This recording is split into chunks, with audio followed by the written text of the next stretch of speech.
সময় পাইলে টাঙ্কি মারতে আয়ো ও বন্ধু গো, সময় পাইলে টাঙ্কি মারতে আয়ো তুমি।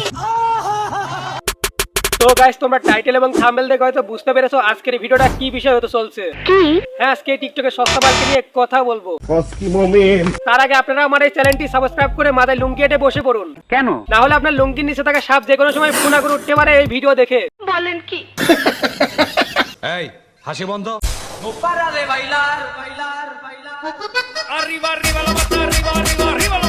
समझ रहे हो? মানে ভাই কিছু কিছু মেয়ে আছে তার চেহারা দেখলে বোঝা যায় ও একটা মেয়ে, যেমন এই মেয়েটা।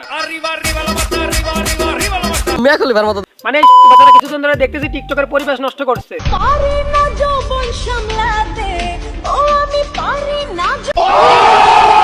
তুই তোর কোন সামলাতে না পারলে তুই চলে হয়ে যা। এখন বল শালা।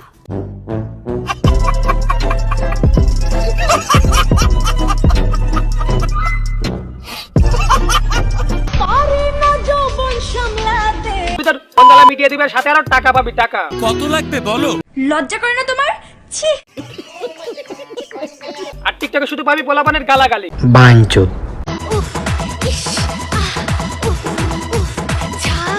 আবার টিকটকে কিছু কিছু পোলাপান আছে যেসব পোলাপান এসব ম্যাগিদের যেমন এইটা।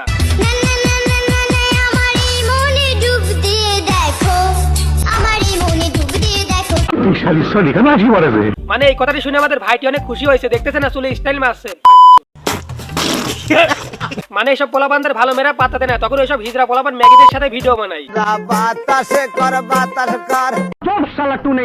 কথা কবি না। ঠোঁট যখন ঠোঁটে, হাত তখন কোথায়? একটু কমেন্ট করো।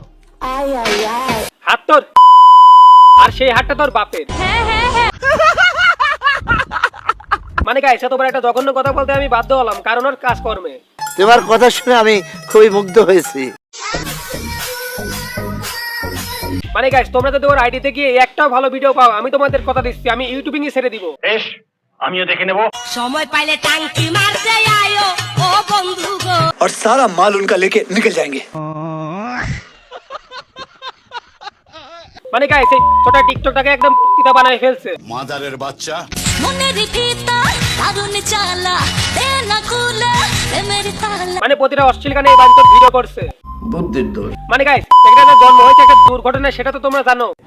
এখন সেই দুর্ঘটনার গল্পটা তোমাদের মাঝে আজকে শেয়ার করব। চলো ভাই। মানে গাইস, এই মেয়েটার মা ছিল একজন প্রফেশনালি ব্যবসায়ী। তো একদিন এই মেয়েটার মায়ের রুমে একটা কাস্টমার আসে। তারপর কাস্টমার তার কাজ শেষ করে চলে যায়, কিন্তু কে জানতো কাস্টমারের ছিল লো বাজেটের। তারপর আর কি, সেই দুর্ঘটনায় এই মেয়েটার জন্ম হয়ে যায়। এখন ওই যেহেতু জন্মগ্রহণ করেছে, ওই বেঁচে থাকার জন্য তোকে ইনকাম করে খেতে হবে। তো একদিন ওদের বাড়িতে একটা কাস্টমার আসে, তখন তার মা তাকে সেই কাস্টমার সাথে রুমে ঢুকিয়ে দেয়। তারপরে সে বুঝতে পারে জীবনে আসল চেতন কাকে বলে, এবং সেটা সে অনেকগুলো টাকাও পায়। তারপর থেকে ওই হয়ে যায় একটা প্রফেশনাল।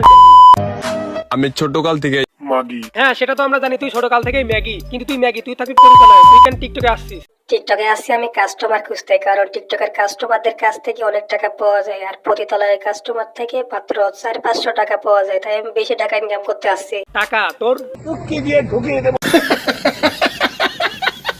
দুই রানের চিপায় যখন মরিচের ঝাল পড়বো, তখন বুঝবা রোস্ট কাকে বলে।